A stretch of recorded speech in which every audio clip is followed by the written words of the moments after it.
terkait kasus Ridwan Kamil, bagaimana pendapat Pak Dokter semakin huru-hara nih, bagaimana melihat kisru kasus RK dengan LM? Oke, baik rekan-rekan media, terima kasih atas waktunya.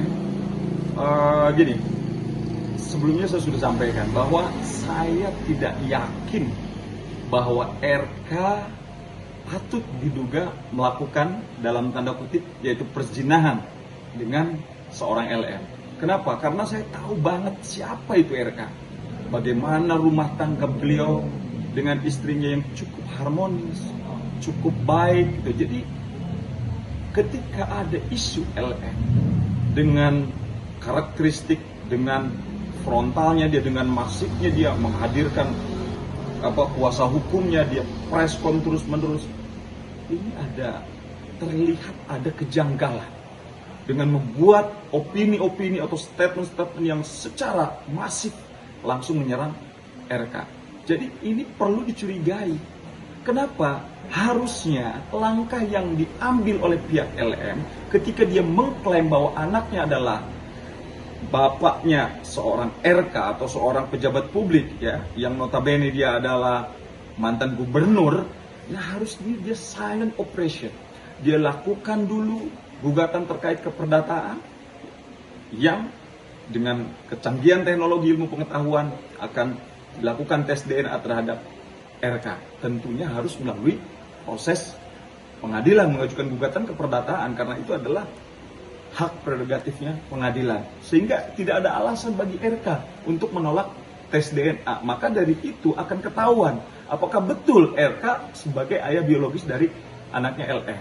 Jadi tidak seperti sekarang semua dibuat seperti main-main gitu loh. Hati-hati loh buat LM gitu loh. Membuat statement-statement preskon opini sana sini dengan masif menyerang RK, menyerang keluarga RK, ini adalah bisa senjata makan tuan buat LM. Saya berkali-kali sampaikan hati-hati. Jangan sampai ini menjadi bumerang buat LM. Bagaimana menurut pandangan Pak Dokter tentang munculnya Ayu Aulia yang mendukung RK? Nah ini semakin tajam gitu loh, bahwa kemungkinan RK sebagai pelaku perzinahan atau melakukan sesuatu hubungan di luar perkawinan dengan LM, dengan hadirnya Ayu, maka ini semakin clear, semakin jelas. Statement-statement Ayu, bahkan statement yang terbaru sekarang adalah muncul orang yang disebut dengan Eno, kalau tidak salah diwakilin kuasa hukumnya Mas Fikri. Dia mengatakan bahwa kliennya adalah ayah biologis daripada anak LM. Ini kan udah semakin bermunculan gitu loh. Makanya kebohongan itu ya, sampai kapanpun, walaupun ditutupin serapi mungkin, saya yakin itu akan tercium juga. Saya yakin keadilan segera bisa didapatkan oleh seorang Ridwan Kamil dan keluarganya.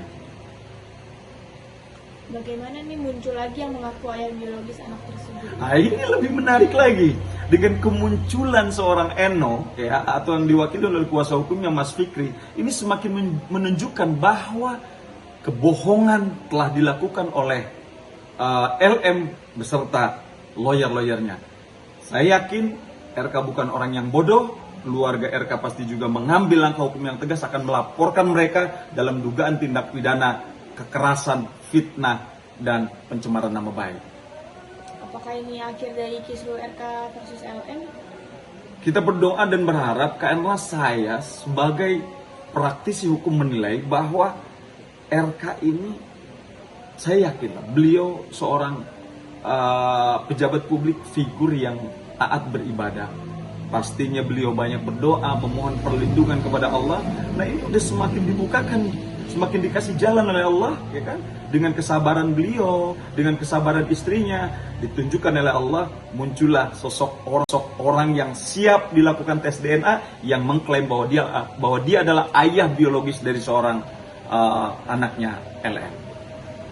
Menurut Pak Dokter, apa dengan adanya pernyataan ayah biologis tersebut, RK bisa melaporkan LM atas pencemaran nama baik? Oh pasti, RK saya yakin ya beserta keluarganya melaporkan LM beserta jajarannya, dalam konteks ini mungkin lawyer-lawyernya, yang sengaja membuat skenario satu grand design, membuat opini-opini yang jelas. Ini adalah menyerang kehormatannya RK beserta keluarganya. Saya yakin RK pasti akan mengambil langkah hukum dengan melaporkan dugaan tindak pidana pencemaran nama baik itu melalui pelanggaran terhadap Undang-Undang ITE seperti dijelaskan dalam pasal 27 ayat 27A ayat 4, pasal 45 ayat 4, sanksi pidananya jelas tuh, ya, 7 tahun dan 1 miliar rupiah. Kemudian juga di dalam KUHP dia jelas melanggar pasal 310, 311 atau undang-undang yang baru melanggar pasal 411. Itu jelas kurungan pidananya itu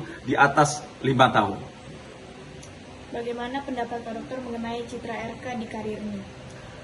Otomatis dengan kondisi saat ini yang sudah viral di mana-mana, yang sudah karakternya RK ini sudah terlucuti, sudah terzolimi, maka opini atau pandangan masyarakat terhadap RK kan udah jelek banget. Maka satu-satunya yang terbaik bagi RK adalah mengambil langkah hukum yang tegas, karena negara kita adalah negara hukum. Tentunya jalan yang tepat adalah melaporkan kepada kepolisian untuk meminta keadilan dan kepastian hukum bagi RK, karena selama dalam proses, ya, bagaimana LM beserta pengacaranya preskon, membuat statement, membuat opini, menggiring statement-statement yang jelas-jelas itu adalah menzolimi RK, maka RK harus mendapatkan keadilan dan kepastian hukum, tentunya dengan membuat laporan di Mabes Polri atau di kepolisian setempat.